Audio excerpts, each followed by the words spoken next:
Good. Well, I'm glad you're doing well. So, I was so excited that we got to do worship tonight because it's been a hot minute. On Sundays, I'm not in main church. I'm in here as like an overflow host, so I don't even get to worship in person then, which is, it's fine. I love what I do, but man, it's nice to worship with other people. So, as you can read on the screen, we're in a new series called Summer Season. How many of you guys have watched any of these online? No. Joseph is raising his hand and saying no.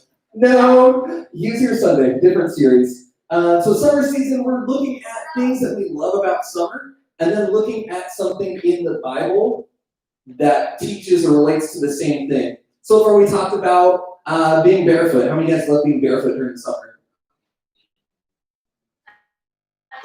Half of us. I love it. See you, Alan. Thanks for coming. Camp Surf. Got a blast. So, being barefoot was one. Another one was cookouts. How many of you guys love cookouts? Yeah, I love cookouts. Like it's all year long in San Diego, but like some parts of the world, you only have them during the summer really because weather. So then we looked at stories that related to those. Tonight we're talking about freedom because during the summer, do you have to deal with school?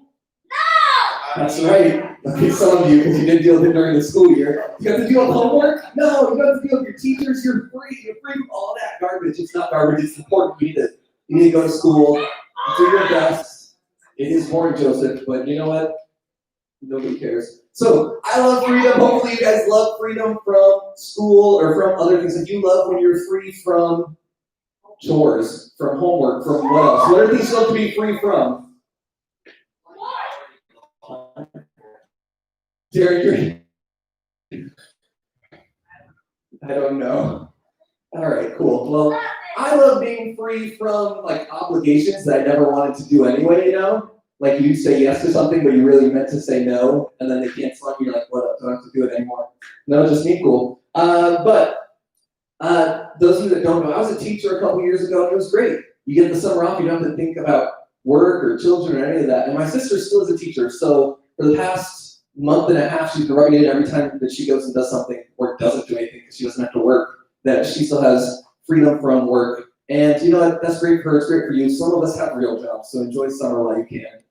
But you guys are probably looking at summer, and after I don't know about this year because it's quarantine, it's been the same. But usually when summer hits, after a couple weeks, do you wish you could go back to school?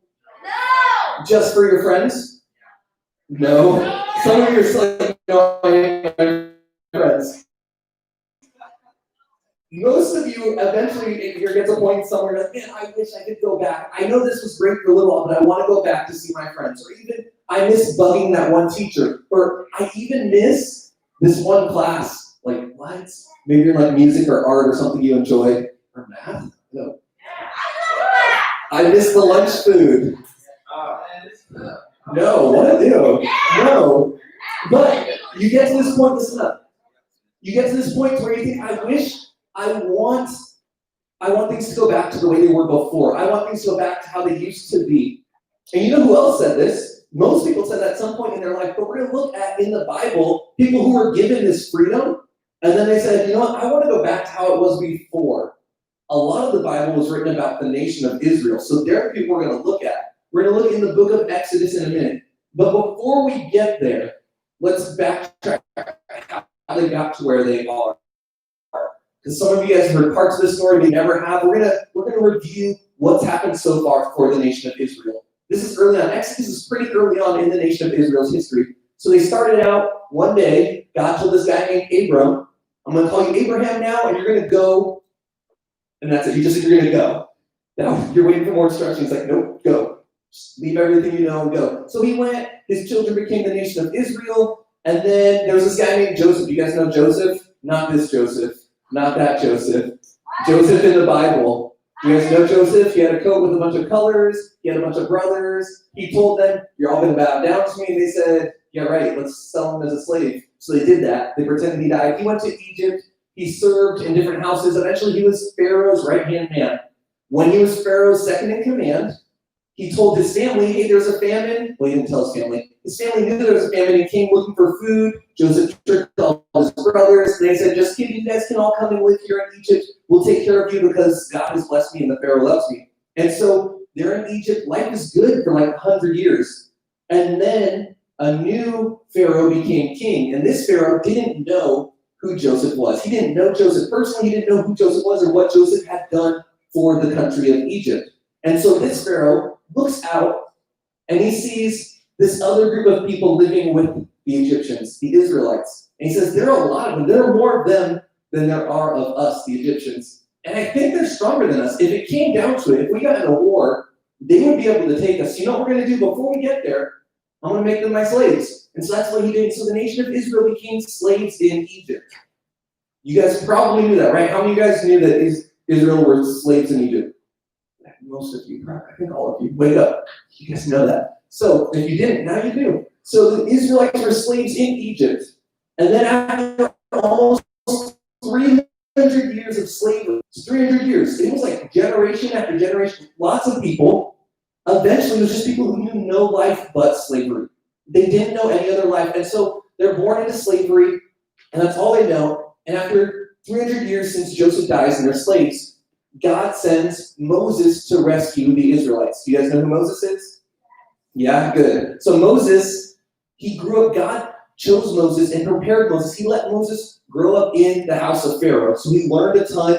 He was not treated like the Israelites, but like an Egyptian royalty. And then God chose Moses out in the wilderness. Moses ran from Egypt. He met a burning bush that wasn't actually, it was on fire, but not burning away. The burning bush, God was in the burning bush. And so Moses had an encounter with God. God worked some miracles and showed Moses, I'm choosing you to do this. I know you have excuses. I know you're worried. I know you have concerns. I'm God and I'm with you. And Moses said, okay, I guess that's enough. So Moses went and told the Pharaoh, you need to let the people of Israel go. You've maybe heard this from The Prince of Egypt, great movie. You should watch it. I don't know if it's on Netflix anymore. It was for a while. So Moses tells Pharaoh, let my people go. There's a song. And then there's the 10 plagues. And on the 10th plague, the Pharaoh finally says, okay, you guys get out of here, be gone, get out of my sight, I'm done with it. And then the Israelites are all celebrating, they leave, and they're free, right? They're free people, they're no longer slaves in Egypt. This is good news, yes? If you were one of them, would you be excited? Yeah. Joseph is. That's it, none of you. All right, yeah, we'd all be excited. We would be thrilled to be free from slavery. Some of these people, all of these people had never known a life outside of slavery. And so they're so excited for this freedom. But they were so used to living this miserable life in slavery that they didn't even know how good freedom was going to be for them. So they start to wander out of Egypt. They're on the run. Who knows what happens next? Margo? They run into the Red Sea. They run into the Red Sea. Can you walk on water? Anyone? No. Anyone? No. How many of you guys feel like you're pretty good in the water? Some of you? Alan's pretty good. Ask Jake about last time he was surfing. So, not all of us are great in the water. None of us can walk on water or breathe underwater. Can you guys walk from here out into the ocean and get to Hawaii? No. They weren't going that far, but it's still the same, like, any distance underwater walking isn't going to work for me, okay? So the Israelites were like us. They couldn't breathe underwater. They couldn't walk on the water. The Red Sea isn't a nice little, like, shallow kiddie pool. It's deep. And so they get to the Red Sea, and this is what they say to Moses. They get there, and they go to Moses. Well, they say, Moses, we want things to go back to the way they were before, because they see this Red Sea in front of them, and they're like, we're stuck, we're trapped. We wish we were slaves in Egypt, because now you brought us out here and we're going to die instead. I'd rather be a slave in Egypt than be dead in the wilderness. And can you blame them? Yes.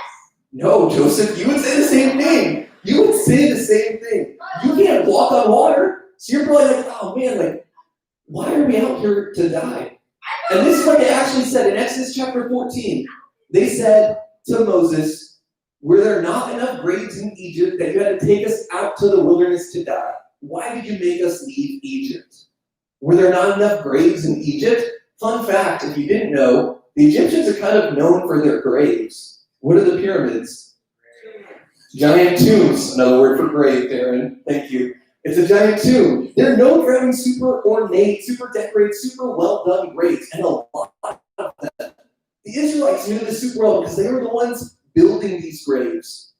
So they knew there were plenty of graves in Egypt, but they tell Moses, weren't there enough graves? Why did you take us out here to die? Moses, what are you doing to us? I wish we could go back to the way it was before. I wish we weren't out here. So they want things to go back to the way they were before. And honestly, like, Joseph wouldn't be like that. But the rest of us would be. It's hard for us to say we wouldn't say the same thing because when we're in that situation, we can't see what God can see ahead of us. They were experiencing something that we often can experience in our own lives, where we don't see the future. We don't know what's next. And so to us, it looks like it's an insurmountable odd. Like there's no way we can get through this. Just how can we possibly overcome this? But God is greater than anything in your way. So we're offered freedom as well, right? Exodus is a great parallel to our own lives. We were slaves. Some of us still are slaves to sin. We're slaves to these decisions we're making, and God is setting us free. But then we start walking in freedom, and we see this huge issue. We can't get past it. It's as big as the Red Sea. And so we think, man, God, I'd rather live the life I used to live than be in this new life where I'm supposed to be free, but doesn't look like freedom. So we, like Israelites, they were begging Moses, just let us go back to Egypt. I'd rather be a slave there because I know what it is, because it was comfortable, because I knew what I was getting to. I'd rather be a slave there than be out here where I'm free to die. And we, like Israelites, beg God to go back to the way things were before. With quarantine, maybe God is giving you the opportunity to leave something behind. Maybe you were in a bad situation and God is giving you, it doesn't look like it. I wouldn't have said quarantine was going to be a blessing, but as we've gone through it, there have been ways that God has shown it to be a blessing to me. I've been able to leave certain situations that were bad for me, and God's giving me freedom through it, even though I wouldn't have thought it was that way. When the Israelites came up to the Red Sea, they begged God to take them back. They wanted to go back to slavery in Egypt. God's trying to set us free from things that we're slaves to in our own lives. First and foremost is sin. If you're a slave to sin, God wants to set you free from that. But maybe you need to be set free from a certain relationship, from hanging out with certain people, from doing certain things, going certain places. You know it's wrong, doing certain things on your phone, texting certain people, talking certain ways. You know God has a better plan for you than what you're doing. But you'd rather be a slave to that action than to walk in the freedom that God's given you. Does that make sense? God wants to let us all walk in freedom. It's not always easy, and sometimes it's scary. But it's God's plan, and God is greater than any issue that can come up. All right, let's go ahead and pray, and then we'll be done for the night. We've got our heads with me. God, thank you for this day. Thank you for the freedom that you offer us, God. For giving us the opportunity to leave behind these things that we've come to know, God. Maybe it's the only life that we've ever experienced, the only life that we really truly know. God, you're calling us to leave it and to walk in freedom, to walk in a new life with you, the best life that we can have. The Israelites didn't understand how good the promised land would be, how good the freedom you were trying to give them was. And so they begged to go back to what they knew.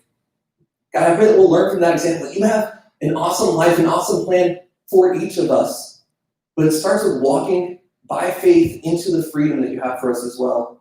So God, I pray we won't get so scared or so undone by what lies ahead, that we'll walk confidently into the freedom you have. We'll leave behind the things that we should leave. God, thank you for giving us the opportunity to be here together tonight, God. Thank you for allowing us to be one family, one pipeline family, and to worship you and to just come together and look at your word, God. I pray that you'll use this to challenge us and to show us what we need to walk away from to walk into your freedom, God. We love you. We pray this in Jesus' name. Amen. All right. That's it for the night. It's a little early still, but we're done. You guys can hang out, video games, maybe spike ball outside, inside, just hang out, whatever. Thanks for being here, guys.